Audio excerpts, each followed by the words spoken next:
Hello my dear students, welcome to all of you. Today I will discuss about friction force. Friction force. Friction force. Friction force is two type.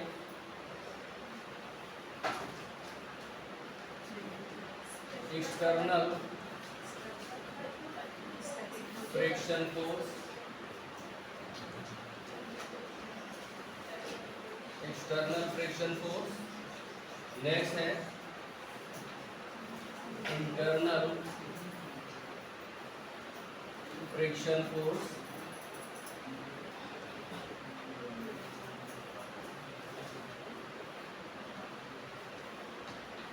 External friction force F is equal to mu into R. Internal friction force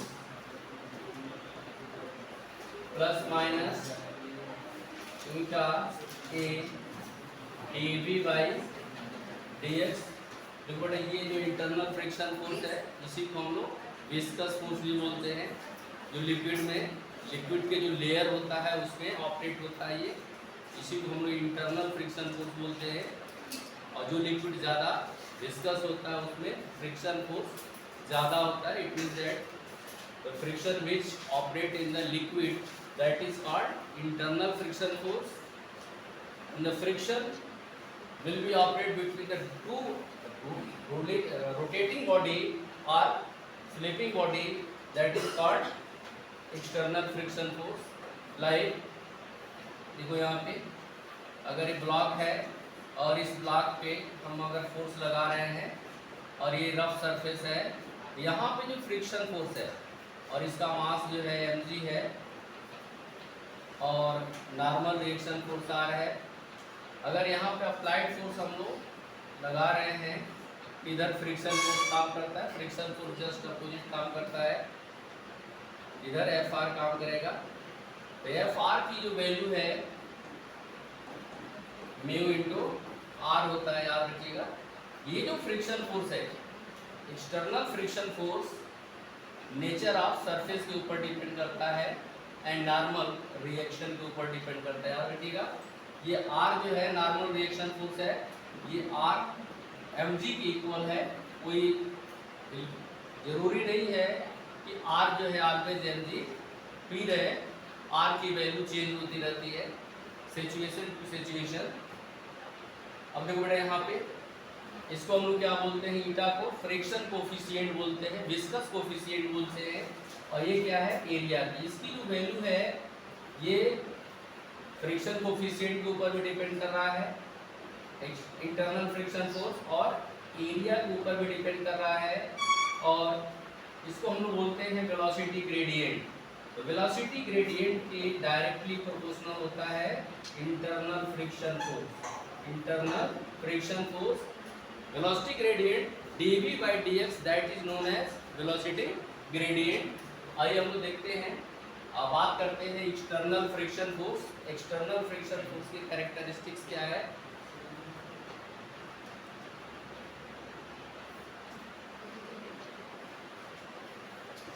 external friction force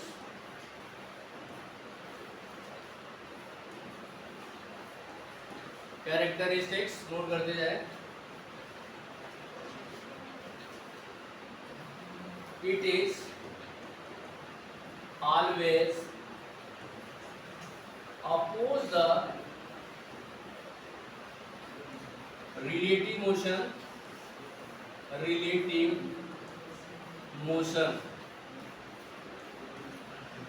It is always oppose the relative motion. Friction force depend on the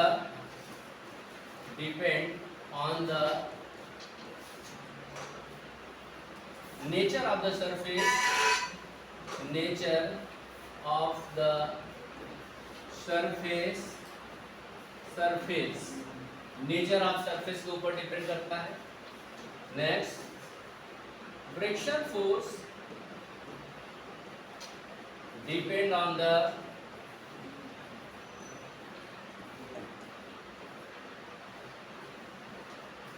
normal reaction force, normal reaction force. Next point, friction coefficient have no unit and dimensional formula. Friction coefficient have no unit and dimensional formula.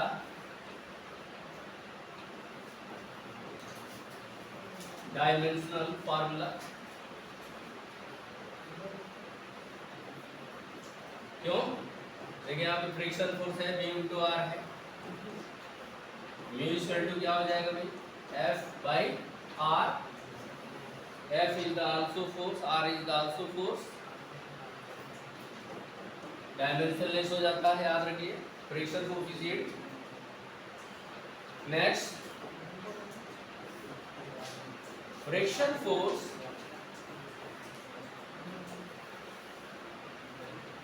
not depend on the contact area. Friction force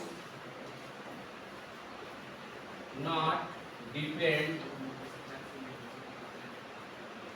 on the contact area.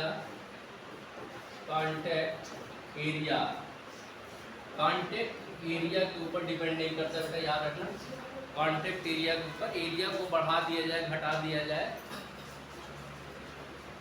Friction force के ऊपर कोई effect नहीं पड़ता है. Next देखते हैं,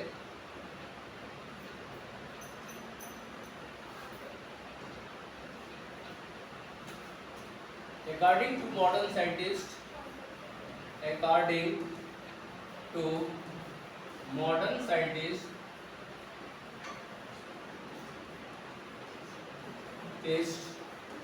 friction force is the electromagnetic force. Electromagnetic force. Next, friction force is the contact force. Friction force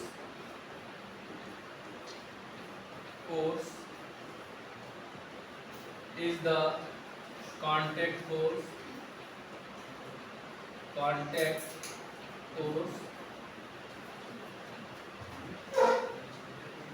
Friction force is the non-conservative force.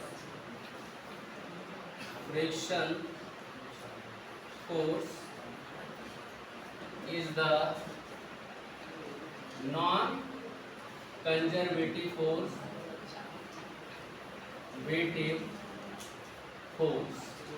Non-conservative force. बेटा हम लोग अगर वॉकिंग कर रहे हैं तो फ्रिक्शन फोर्स आगे काम कर रहे हैं कि पीछे? फ्रिक्शन फोर्स आगे ऐसे दबा रहे थे, फ्रिक्शन फोर्स हम लोग एक्शन पीछे कर रहे हैं, आगे अगर हम पैडलिंग कर रहे हैं, साइकिल चला रहे हैं, देखो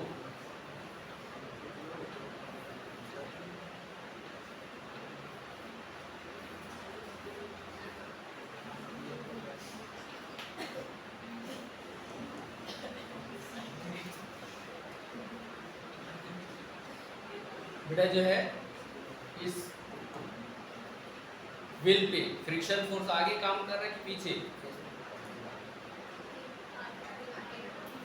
ये इंजन से जुड़ा नहीं है बेटा, ये ऑलवेज इसमें फ्रिक्शन फोर्स इधर काम करेगा, और ये व्हील जो है चेन से जुड़ा हुआ है, पहिया जो है इसको ऐसे, तो फ्रिक्शन फोर्स ऐसे, पैडलिंग नहीं किया जा रहा है, पैडलिंग नहीं किया जा रहा है, तब फ्रिक्शन फोर्स इधर से भी पीछे और इधर से भी पीछे.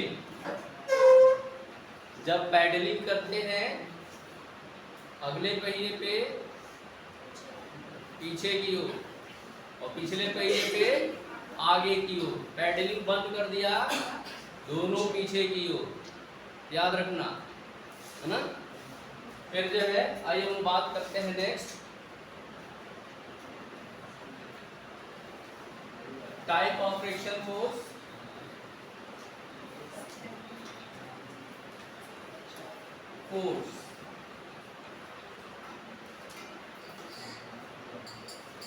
टाइप ऑफ फ्रिक्शन फोर्स, पहला static friction force. Static friction force. Next क्या है, kinetic friction force. Kinetic friction force. Next rolling friction force. Rolling friction force. Rolling friction force, ध्यान दीजिए, rolling friction force. Static friction force को F से denote करते हैं। F S equal to mu S into R. यहाँ पे F के जब बॉडी मोशन में होती है उस समय काइनेटिक फ्रिक्शन फोर्स काम करता है, म्यू के इंटू आर। और यहाँ पे F R rolling friction force equal to mu R into capital R. That is a normal reaction force. Order of friction force, order of friction force, friction force, order of friction force क्या होता है, F S greater than F K, F rolling. और इसीलिए घास के मैदान में roller को रोल करा करके ले जाना क्या होता है, आसान होता है। खींच करके ले जाना कठिन होता है, डिफिकल्ट होता है। क्यों? क्योंकि बेटा रोलिंग फ्रिक्शन फोर्स में जो फ्रिक्शन फोर्स होता है वो मिनिमम होता है। और जब हम लोग उस रोलर को खींचते हैं, पुल करते हैं, तो उसमें कौन सा फ्रिक्शन फोर्स काम करता है, स्टैटिक फ्रिक्शन फोर्स। और स्टैटिक फ्रिक्शन फोर्स की वैल्यू मैक्सिमम होती है। और इसीलिए कहीं भी कोई भी अगर रोटेशन हो रहा है, गिरनी पे कोई रोलिंग हो रही है, मेन उद्देश्य यही होता है कि वहाँ पे फ्रिक्शन फोर्स को कम किया जा रहा है, फ्रिक्शन फोर्स को कम किया जा रहा है। कहते हैं पानी को जब हम निकालते हैं ना वेल से, कुआं से, तो गिरनी बनी होती है, रस्सी को खींचते हैं हम लोग नीचे ऐसे। 100 मीटर का कुआं है, अगर पानी भरना है तो गिरनी बनी होती है। कहते हैं क्यों बनी होती है, क्यों नहीं ऐसे निकाल लेते हैं, क्योंकि बेटा वो सिस्टम एक प्रकार का मशीन बन जाता है। और जब हम लोग नीचे उसको खींचते हैं रस्सी को, रोप को, तो हमारे बल का सपोर्ट कौन करता है, ग्रेविटी। हम भी नीचे को खींच रहे हैं और ग्रेविटी भी नीचे को खींच रही है। तो कहते हैं ना कि डूबते को तिनका का सहारा, थोड़ा सा हेल्प मिल जाता है तो हम लोग आसानी से, चाहे 100 मीटर का कुआं हो या 50 मीटर का कुआं हो, आसानी से हम लोग पानी निकाल लेते हैं। समझ रहे हैं ना। चलिए नेक्स्ट देखते हैं, order of friction coefficient. Order of friction coefficient क्या होता है मेरे प्रियंका, क्रिया फ्रिक्शन कोफिशिएंट।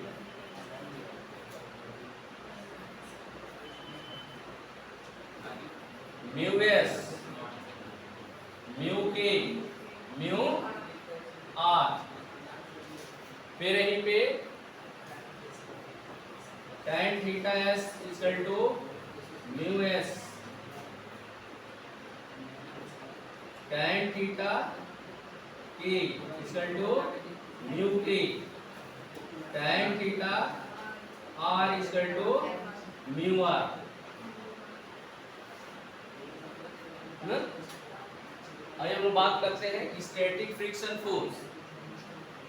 जब बॉडी जो है रेस्टिंग कंडीशन में होती है, रेस्ट में होती है, कोई मोशन नहीं होता है, उस केस में कौन सा फ्रिक्शन फोर्स काम करता है? Static friction force.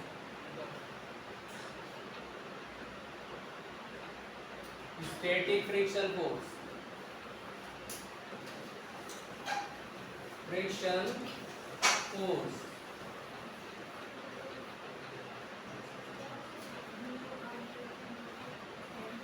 ये ब्लॉक है और इसके ऊपर अप्लाइड फोर्स लगाया जा रहा है और इसका मास mg है, नॉर्मल रिएक्शन फोर्स r है और फ्रिक्शन फोर्स इधर काम कर रहा है Fr। इसमें ग्राफ लिया जाए, ये अप्लाइड फोर्स है और ये फ्रिक्शन फोर्स है Fs। बेटा जो है स्टैटिक फ्रिक्शन फोर्स, देखो यहां से ग्राफ ऐसे आता है,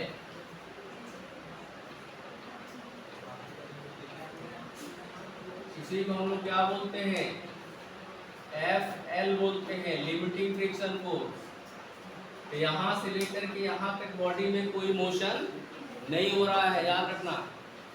फोर्स हम लगा रहे हैं, फ्रिक्शन फोर्स भी अपना वैल्यू बढ़ा रहा है और एक ऐसा कंडीशन आता है कि बॉडी मोशन के लिए स्टार्ट हो जाती है, तैयार हो जाती है। यहाँ पे बेटा जो है, यहाँ पे काइनेटिक फ्रिक्शन फोर्स काम कर रहा है, काइनेटिक, और यहाँ पे स्टैटिक फ्रिक्शन फोर्स यहाँ से लेकर के ओरिजिन से लेकर के यहाँ तक static friction force. Static friction force कहते हैं कि स्टैटिक फ्रिक्शन फोर्स को ही हम लोग सेल्फ एडजस्टिंग फ्रिक्शन फोर्स बोलते हैं। पूछ लिया जाता है which friction force is known as self adjusting friction force. Adjust static friction force, static friction force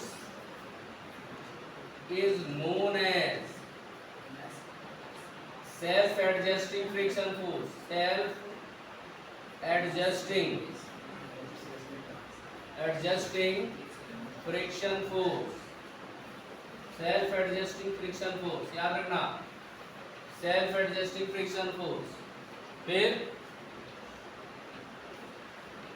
बेटा जो है यहाँ पे काइनेटिक फ्रिक्शन फोर्स काम करने लगता है और स्टैटिक फ्रिक्शन फोर्स के मैक्सिमम वैल्यू को हम लोग क्या बोलते हैं? Limiting friction force. Maximum value of static friction force, maximum value of static friction force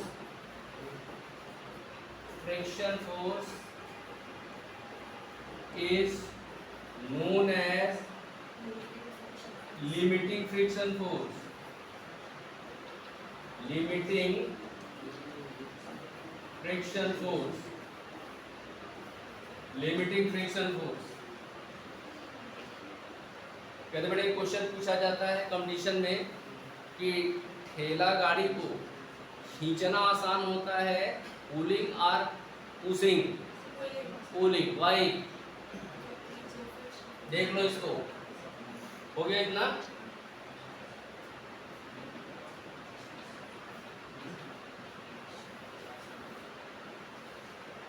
देखो बेटे यहाँ पे एक फोर्स हम लगा रहे हैं इधर और इसी अपने ही फोर्स का एक कंपोनेंट F cos थीटा क्या कर रहा है? खींच रहा है फोर्स बॉडी को, और एक कंपोनेंट, इस फोर्स का एक कंपोनेंट F sin थीटा इधर काम कर रहा है और इस थैला का मास कितना है, वेट कितना है? mg। अब देखो इस कंडीशन में हम क्या कर रहे हैं? पुलिंग कर रहे हैं, तो किसी न किसी एंगल पे फोर्स लगता है और उस फोर्स को हमने दो कंपोनेंट्स में डिवाइड कर दिया, F cos थीटा और F sin theta.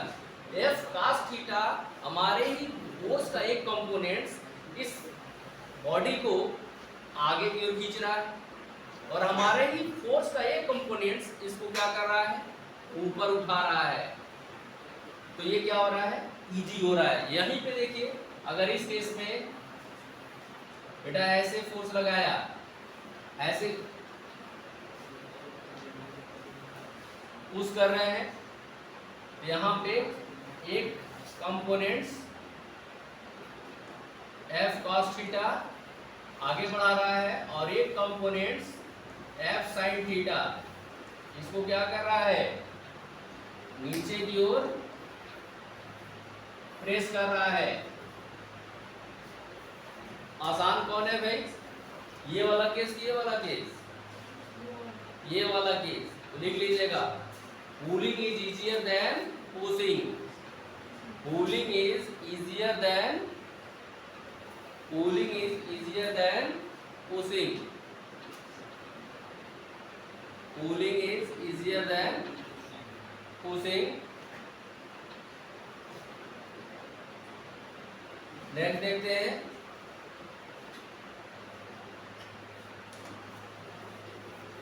Friction angle. Friction angle क्या होता है भाई, फ्रिक्शन एंगल देखिए यहाँ पे, फ्रिक्शन एंगल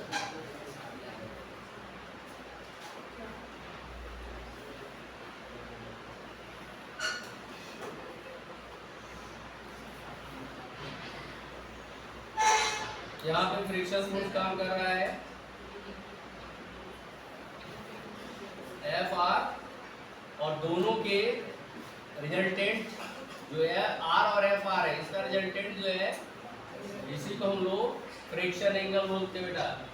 और इसको अगर ऐसे मिलाते हैं, tan लैम्डा इक्वल टू क्या होता है, tan lambda equal to F R upon R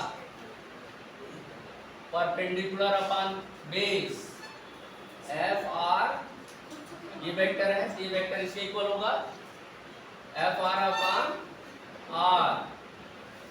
lambda is the friction angle, lambda is the friction angle, tan lambda equal to F R upon R. और एफ आर की value यहाँ पे क्या है, F R equal to mu R. तो यहाँ पे value रख दीजिए mu S upon are, mu S into R upon R, R R cancel हो गया, tan lambda, tan lambda equal to mu S. याद रखना ये फ्रिक्शन एंगल है बेटा, friction angle, friction angle tan lambda equal to mu S, tan lambda equal to mu S. लिख लीजिए इसे, angle between resultant and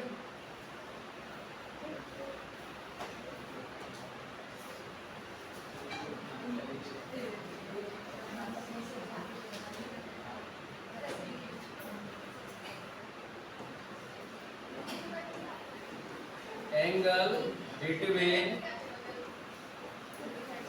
resultant and normal reaction force,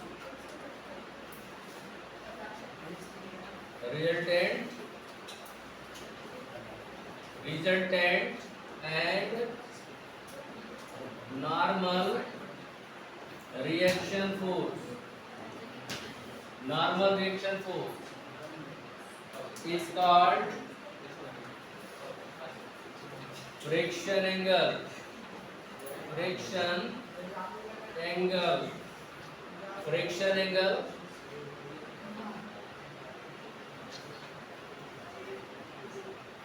Lambda is the friction angle, angle mu s static coefficient, static friction coefficient, friction coefficient याद रखना, static friction coefficient, आइए इसे related मैं कुछ question दे रहा हूं।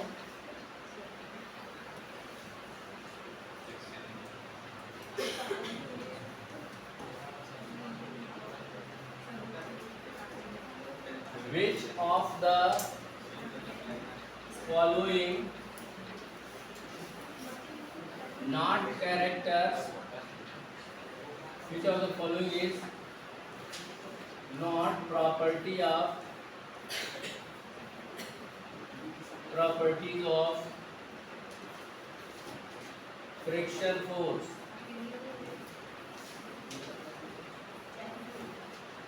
नेक्स्ट पहला, friction force depend on the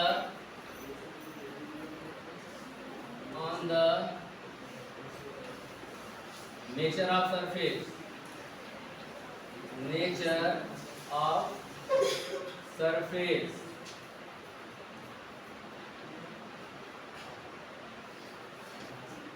Friction force is conservative force.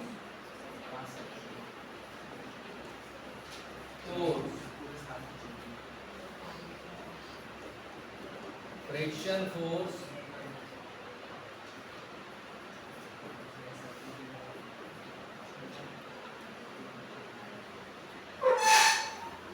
not depend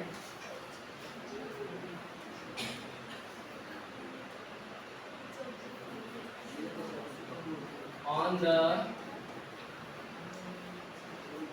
the contact area.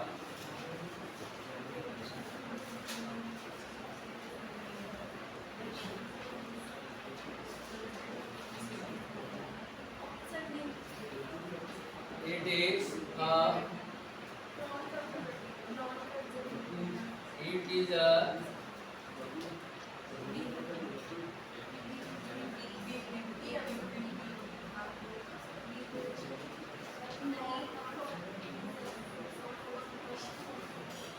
क्या हो जाएगा भाई? Answer is B. Friction force is conservative force, it is not a conservative force. Friction force हमारी energy को loss कराता है। तीन ही कंजर्वेटिव फोर्स है, static friction, gravitational force, electrostatic force और spring force.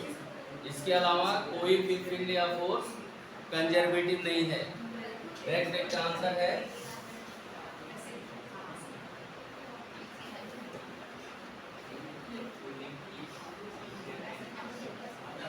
if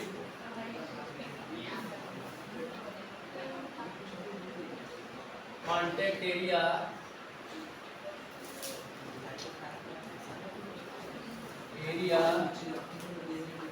become double, then friction force will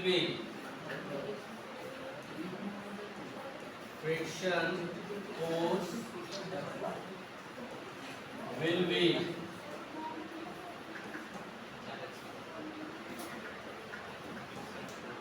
double half, 1/3,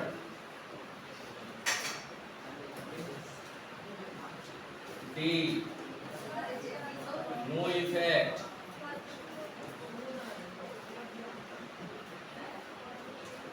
whereas if contact area become double, then friction force will be friction force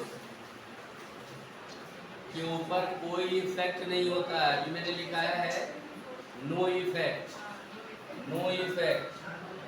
contact area बेटा देखो यहाँ पे F = μ/r है, कहीं पे contact area नहीं है, कहीं पे कांटेक्ट एरिया नहीं है। तो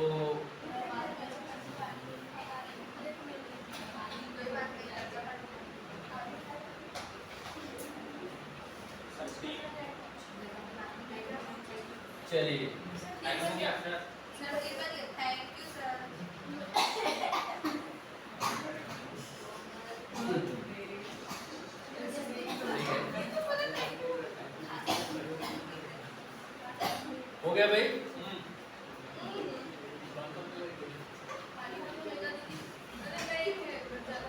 नेक्स्ट देखते हैं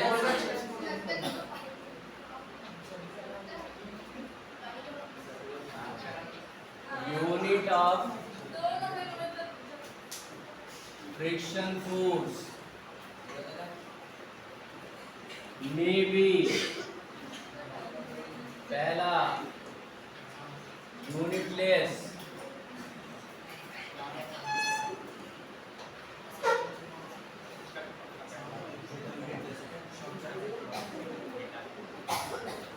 Newton dyne next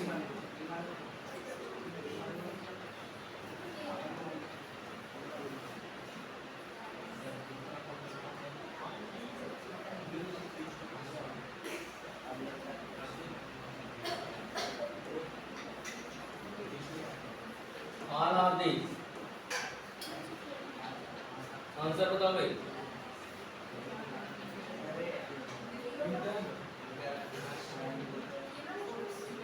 unit of friction force में बी second option हाँ? second option ये भी तो फोर्स की यूनिट है ये भी तो फोर्स की यूनिट है ये भी फोर्स की यूनिट है ग्रेविटेशनल यूनिट है ऑल ऑफ दिस ओके चलिए नेक्स्ट चलिए ठीक है थैंक यू जय हिंद